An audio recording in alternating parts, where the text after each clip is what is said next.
उसने औरंगजेब ने एक बालाजी नाम का मंदिर बनवाया, राम लखन जानकी हनुमान, और उसमें संस्कृत विद्यालय खुलवाया। उसमें ताम्रपत्र में लिखवाया कि मैं जिद्दी औरंगजेब चित्रकूट में प्रमाणित करता हूँ कि हिंदुओं के मंदिर में भगवान का वास है। इसलिए ये चित्रकूट ताम्रपात्र अभी रखा हुआ है।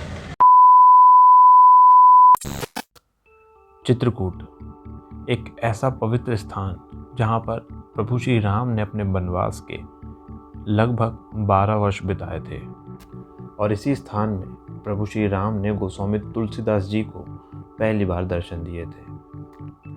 और इन जैसी अनेक कहानियों को करीब से देखने, समझने और जीने के लिए मैं आ गया हूँ 2 राज्यों मध्य प्रदेश और उत्तर प्रदेश में स्थित चित्रकूट धाम में। एक पवित्र जगह होने के कारण चित्रकूट आज भी अनेक अखाड़ों का रहवास स्थान और अन्य अखाड़ों के लिए एक महत्वपूर्ण जगह है। 7 अखाड़े हैं। हाँ, संतोषी अखाड़ा, निर्मोही अखाड़ा, खाकी अखाड़ा, ऐसे करके महात्माओं के 7 अखाड़े होते हैं। अच्छा ये सब ये वैष्णवों के। अच्छा, तो ये अखाड़ा आपने बताया संतोषी अखाड़ा, तो संत वगैरह अंदर रहते हैं कोई साधु? प्रयागराज गए हैं अभी। हाँ, हम वहीं से आ रहे हैं। यहाँ के महंत का नाम है हाँ, रामजी दास। अच्छा, श्री महंत। हाँ हाँ, अच्छा। और ये सामने धर्मशाला है। पुरानी लंका है।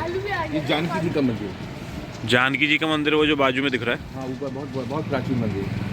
अच्छा, संस्था बहुत पैसे वाली संस्था है, बशर्ते आज भी इस मंदिर में भिक्षा वृत्ति करके दोपहर का भोग लगता है। अच्छा, नगर में भिक्षा हाँ हाँ, होगी, उसके बाद उसका भोग लगेगा। फिर भोग लगेगा।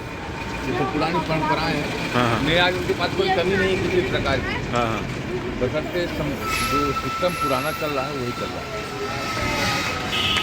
पूरे नगर में भिक्षा वृत्ति होगी। ये बालाजी का मंदिर है, औरंगजेब का बनवाया हुआ।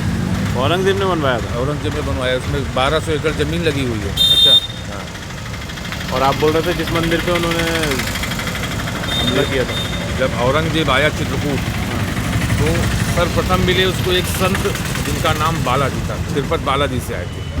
बालाजी महाराज ने रहने लगे झोपड़ी बना कर। औरंगजेब आया तो उनके सालिक राम भगवान जमीन में पटका तो भयंकर आकाशवाणी गरजना होने लगी, बादल कड़कने लगी, बिजली चमकने लगी। इसके बाद औरंगजेब आकर के शिव मंदिर पे गया तो पहला हथौड़ा मारा शिवलिंग में तो दूध निकला, दूसरा हथौड़ा मारा तो खून निकला, तीसरा हथौड़ा मारा तो मधुमक्खियाँ निकलना चालू हुई। जो सेना को चबाया तो प्लेग हैजा हो गया। औरंगजेब के शरीर में दलित कुष्ठ रोग हो गया। फिर औरंगजेब से उसने माफ़ी मांगा तो औरंगजेब को उन्होंने बताया कि आप कामदनाथ जी मंदाकिनी में स्नान करिए, कामदनाथ जी की परिक्रमा करिए, भोलेनाथ को स्नान कराइए, भगवत कृपा हो जाएगी। ऐसा करने से पूर्णतः ठीक हो गया। चित्रकूट में विद्यालय नहीं था तो उसने औरंगजेब ने एक बालाजी नाम का मंदिर बनवाया, राम लखन जानकी हनुमान, और उसमें संस्कृत विद्यालय खुलवाया। उसमें ताम्रपत्र में लिखवाया कि मैं जिद्दी औरंगजेब चित्रकूट में प्रमाणित करता हूँ कि हिंदुओं के मंदिर में भगवान का वास है। इसलिए चित्रकूट ये ताम्रपात्र अभी रखा हुआ है। ये सब चोरी हो गए हैं। अच्छा, तो महंत, और तब से जो है चित्रकूट में कोई विवादित स्थल नहीं है। इसलिए आपका इसलिए यहाँ कुछ चित्रकूट पिछड़ा है, इसीलिए क्योंकि वोट बैलेंस नेताओं की यहाँ पर कोई हाँ, जगह नहीं विवाद है। स्थान नहीं है तो राजनीतिक नहीं बन पाया कोई। राजनीतिक अखाड़ा नहीं बन पाया चित्रकूट, इसलिए चित्रकूट पीछे है। आपको भगवान जब चित्रकूट आए तो सर्वप्रथम भगवान ने लखनलाल जी को भेजा कि यहाँ के राजा धीराज मदगिरनाथ जी से पूछ करके आइए हम क्या चित्रकूट में रह सकते हैं। तो लखनलाल जी जब पूछने गए तो भोलेनाथ एक हाथ से अपनी लिंग पकड़ के, एक हाथ से अपनी जिभ्या पकड़ के घूम घूम के नाच रहे थे। उनके कहने का मतलब था मनुष्य जुबान का पक्का हो, लंगोटी का सच्चा हो तो कहीं भी रह सकता है, किसी के घर में, किसी के राज्य में। इसलिए भगवान श्री राम को मर्यादा पुरुषोत्तम को। क्या बात। तो जब भी किसी नए शहर में जाने का मौका मिले, खासकर ऐसी जगह जो अपने आप एक बहुत बड़े इतिहास से जुड़ी हुई है, तो महत्वपूर्ण ये है कि वहाँ के आसपास के किसी व्यक्ति से थोड़ी जानकारी लें, क्योंकि गूगल भी पूरी जानकारी नहीं दे सकता जितनी जानकारी वहाँ का कोई रहवासी दे सकता है।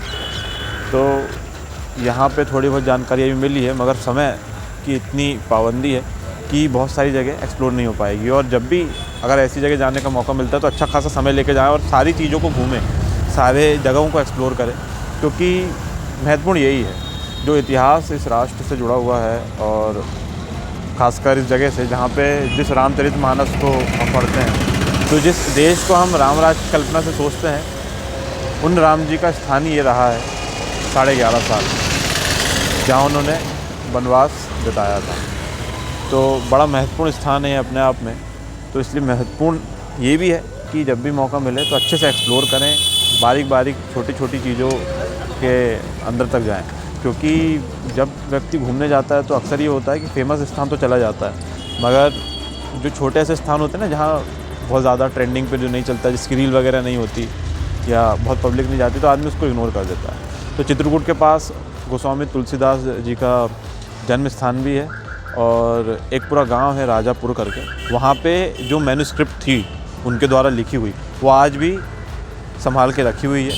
पहले मैंने सुना था इस बारे में कि ओरिजिनल मैन्युस्क्रिप्ट रखी हुई है, मगर थोड़े पेज उसके सामने के डिस्टॉर्टेड हो चुके हैं, क्योंकि कई सारे अटैकर्स ने वहाँ कोशिश की कि वो उसे बर्बाद कर दें। तो देखते हैं आज हम चित्रकूट कितनी अनुमति देता है हमें यहाँ रुकने की, और कितनी जगह हम कितने भव्य स्थानों को एक्सप्लोर कर पाते हैं। चित्रकूट के पवित्र स्थानों में से एक है रामघाट, और ये घाट रामघाट से ही लगे हुए हैं। इसी स्थान के समीप गोस्वामी तुलसीदास जी को भगवान श्री राम ने अपने दर्शन दिए थे, और जो नाव यहाँ पे लगी हैं, इनके सहारे आप अलग अलग स्थानों की यात्रा कर सकते हैं। उनकी खड़ाऊ लेके वापस अयोध्या लौट जाते हैं, उसी में राजपाट चलाते हैं। और बनवासी राम मंदिर है, जिस भेष में अयोध्या से निकले थे वनवास के लिए, उसी वेशभूषा पे दर्शन है। और माता सीता जी श्रृंगार सहित हैं, जो माता अनसुईया ने पुष्प का गहने बना करके श्रृंगार किया था, तो माता सीता जी जो है श्रृंगार सहित हैं। और फिर 51 फुट के बैठे हुए बजरंगबली हैं। और लास्ट में आएगा आपका राम मंदिर, राम दरबार।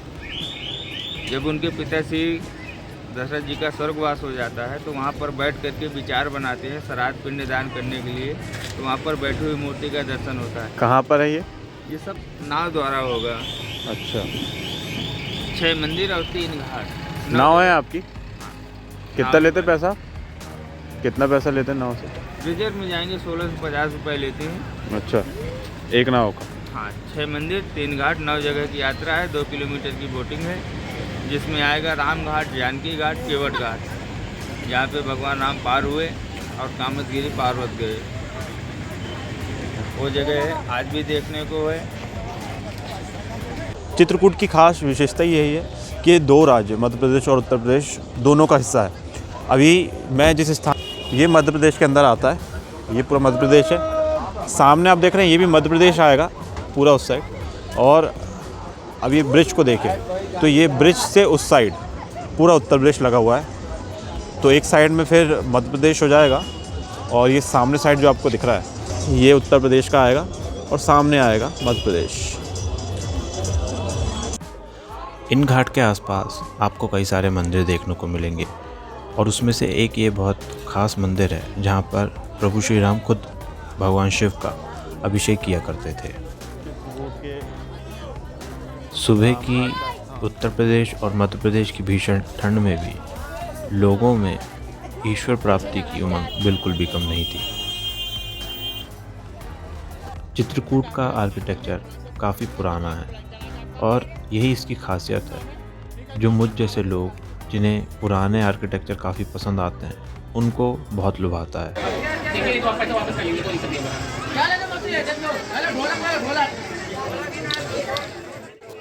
इन घाट से आपको कई सारी दुकानें लगी हुई मिलेंगी, जहाँ पर असाधारण सामान आपको देखने को मिलेगा।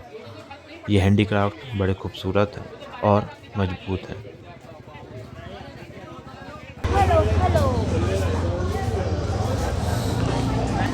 बोल दीजिए हेलो एक बार। हेलो। कहाँ से आए आप? कानपुर से हैं। तो एक छोटी सी समस्या यहाँ पे ये है कि जब आप नदी में नहाते हो तो छोटी छोटी बच्चियाँ जाती हैं आपको दोने में ज्योति और फूल लिए, ताकि आप नदी में दान कर सकें उससे। तो हमने 1-2 बच्चों से लिया भी था, फिर 2-3 और उनके पीछे आ गई, तो हाथों में 5-6 दोने हो गए थे। तो सोचा था सबको 10-10 रुपये दे देंगे, पर जब पैसे देने की बारी आई तो 20 रुपये 30 रुपये ऐसे उन्होंने मांगना शुरू कर दिया। और फिर अभी पुलिस वाले 2-3 आए थे, फिर उन्होंने भगाया, नहीं तो पीछे तक हमारे लंबी दूरी तक आ गई थी। और रोने भी लगती हैं। तो ये इस चीज़ को अवॉइड करें, पहले ही उनको बोल दें कि हम पैसे नहीं देंगे, क्योंकि एक तो वो बहुत ज़बरदस्ती आपको सारी चीज़ें टिका देंगी और उसके बाद वो पैसों के लिए बहुत मुँह फाड़ती हैं। ठीक है, आप गरीब समझ के करेंगे, पर फिर एक समस्या आपकी बढ़ सकती है। तो रामघाट में स्नान के बाद अब हम मंदिर के दर्शन करने जाएंगे। यहाँ बोलते हैं चित्रकूट के घाट पर भई संतन की भीड़ और तुलसीदास चंदन जिसे तिलक है, वहाँ का दर्शन है। राम जी की पुण्यतिथि है, बनवासी राम मंदिर है, 50 फीट का हनुमान दर्शन है, भरत भैया राम को मनाने अयोध्या से चित्रकूट है। यही वो विशेष एवं पवित्र मंदिर है जहाँ पर स्वयं प्रभु श्री राम घाट में स्नान करने के बाद वहाँ से पानी लेकर यहाँ पर शिवलिंग का अभिषेक करते थे। ये थोड़ा ऊंचाई पर स्थित है और सीढ़ियों के माध्यम से यहाँ पे आना होता है। जब प्रभु श्री राम आते होंगे तो सीधी चढ़ाई होती होगी और पानी भर कर वो यहाँ लाते थे और ये जो आप शिवलिंग अपनी स्क्रीन पे देख रहे हैं, इन्हीं का अभिषेक किया करते थे। ऐसे पवित्र स्थान पर आना और इन शिवलिंग के दर्शन करना, मैं समझता हूँ इस जीवन काल में मेरे लिए बहुत बड़े सौभाग्य की बात है।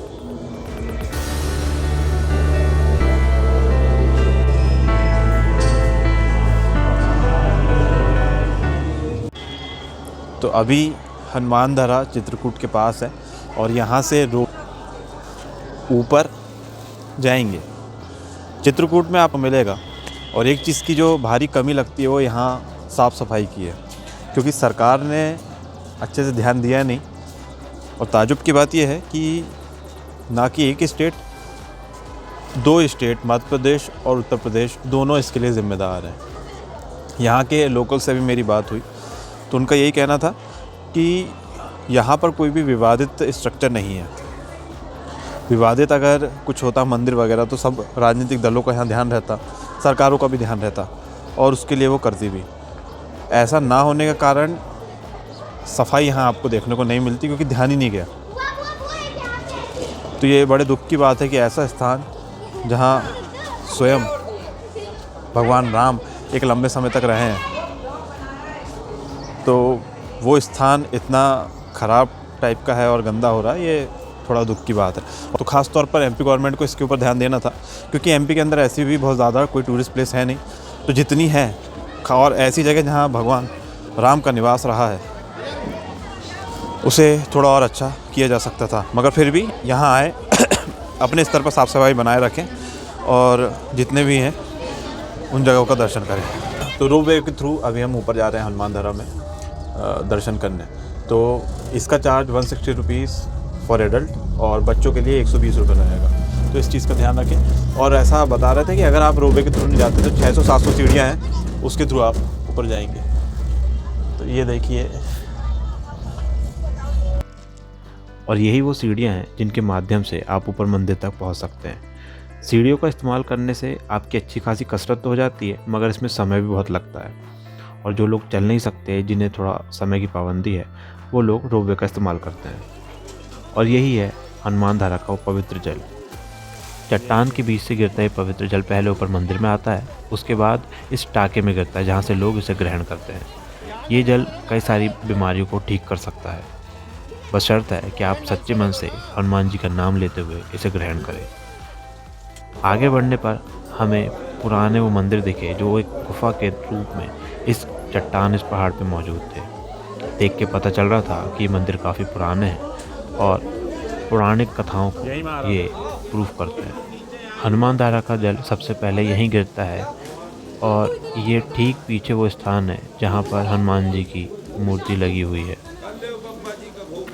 पौराणिक कथा के अनुसार हनुमान जी जब लंका जला के लौटे तो उन्होंने प्रभु श्री राम से कहा कि उनके पूरे शरीर में उन्हें तीव्र अग्नि महसूस हो रही है। इसके बाद प्रभु श्री राम ने उन्हें यहाँ भेजा। कुछ कथाएं ये भी कहती हैं कि प्रभु श्री राम ने ही एक तीर से यहाँ पर जल निकाला था। ये जल इतना शीतल और पवित्र था जिसके बाद हनुमान जी की अग्नि पूरी तरीके से शांत हो गई थी और उन्हें आनंद की अनुभूति हुई थी। अरे हम पड़ोसी छो, मध्य प्रदेश से ही हैं। हनुमान धारा मंदिर के ऊपर ही आपको सीता रसोई देखने को मिलेगी। यहाँ पर सीता जी के मंदिर भी हैं और कथाओं के अनुसार ये वही जगह है जहाँ पे माता सीता ने भोजन बनाकर 5 पंडितों को खिलाया था। वो चूल्हा, वो बर्तन आज भी इस मंदिर में मौजूद है और आपको देखने को मिलता है। वीडियो की रिकॉर्डिंग अलाउ ना होने के कारण इसे मैं शूट नहीं कर पाया, पर आप हनुमान धरा आते हैं तो चट्टानों में बनी सीढ़ियों के माध्यम से थोड़ा ऊपर और आइए और इस पुराने स्थान के दर्शन एक बार तो ज़रूर कीजिए। तो यहाँ से आप निकल के सीता रसोई से निकलने के बाद बाजू में लगे आप इस मंदिर में आते हैं जहाँ पर पंच मुनियों की प्रतिमा लगाई गई है जिन्हें माता सीता ने भोजन करवाया था। यहाँ ऊपर भी अगर हम देखें तो पुराने स्ट्रक्चर आपको बहुत दिखेंगे और लगता है कि उसके बाद इनकी मरम्मत नहीं की गई। ये पूरा स्थान बहुत ऊंचा है, निश्चित ही इसको मेंटेन करने में बहुत समस्या आती होगी, मगर ऐसे स्थानों का देख रेख करना बहुत ज़रूरी होता है। तो ये पूरा नज़ारा है चित्रकूट की इस पावन भूमि का, और मैं खड़ा हूँ हनुमान धरा की पहाड़ियों में। शहर से काफ़ी ऊंची है और नीचे आपको रोपवे भी दिख रहा होगा। अब यहाँ से सीढ़ियों के ज़रिए हम नीचे मंदिर तक जाएंगे, फिर वहाँ से रोपवे के थ्रू डायरेक्टली नीचे जाएंगे।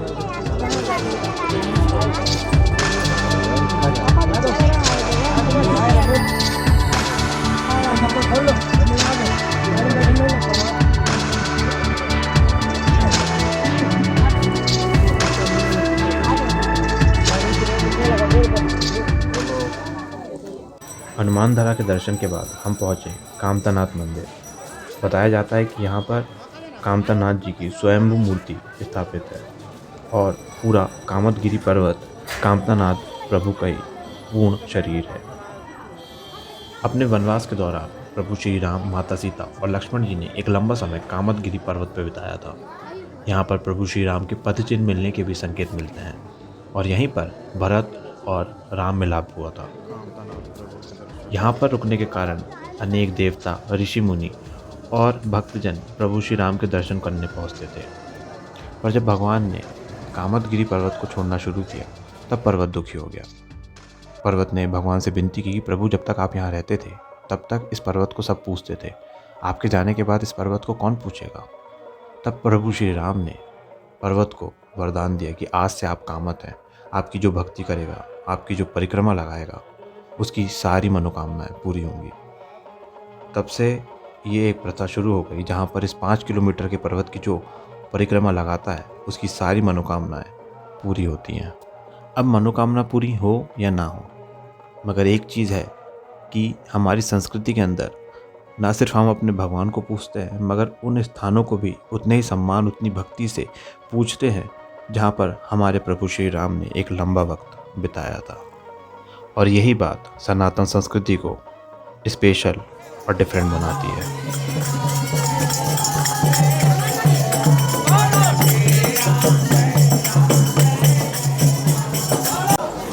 यह है प्राचीन अनादि श्री राम जानकी मंदिर। तो चित्रकूट का एक बहुत पुराना संबंध भगवान श्री राम से, इसलिए अनेकों मंदिर मिल जाएंगे। आप थक जाएंगे, घूमते रहेंगे, पर यहाँ जितने भी मंदिर के स्थान हैं वो ख़त्म नहीं होंगे। और धार्मिक नगरी की ये विशेषता होती है। मगर जैसा मैंने कहा कि जिस तरीके से यहाँ इस जगह को डेवलप करना था कि अच्छा खासा इंफ्रास्ट्रक्चर ये डिज़र्व करती है ये सिटी, वैसा यहाँ मिला नहीं है। लोग अपने अनुसार लोगों ने जितना डेवलप किया और मंदिर समितियों ने जितना डेवलप किया, सिर्फ उतना ही विकास नज़र आता है। सरकार का कोई बहुत विशेष योगदान यहाँ आपको नहीं दिखाई देगा। तो कामतानाथ जी के मंदिर के बाद अब हम वापस अपने स्थान निकलेंगे, क्योंकि ये पूरी ट्रिप अनप्लान थी। कुछ भी ऐसा नहीं था कि कहाँ से शुरू करेंगे, कहाँ जाएंगे, या बहुत पहले से प्लान कुछ नहीं था। अचानक हुआ और विद इन फ्यू आवर्स हम निकल गए। और यहाँ चित्रकूट के दर्शन भी ऐसा कुछ प्लान नहीं था, वो तो लौट रहे थे, लेट हुए और भगवान का बुलावा था। तो पहले प्रयागराज और उसके बाद चित्रकूट के अच्छे दर्शन हो गए।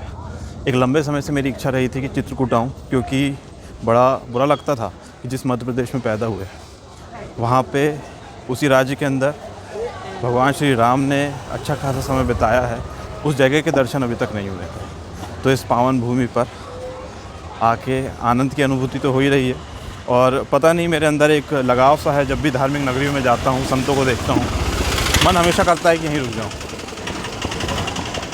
पर आज और पिछले 2 दिन में जितनी भी जगह घूमने को मिली, दर्शन करने को मिले, इसका अपना आनंद है। और इन सभी चीज़ों को, सभी यादों को, आशीर्वाद को अपने साथ लेकर लौट रहा हूँ अपनी दुनिया में।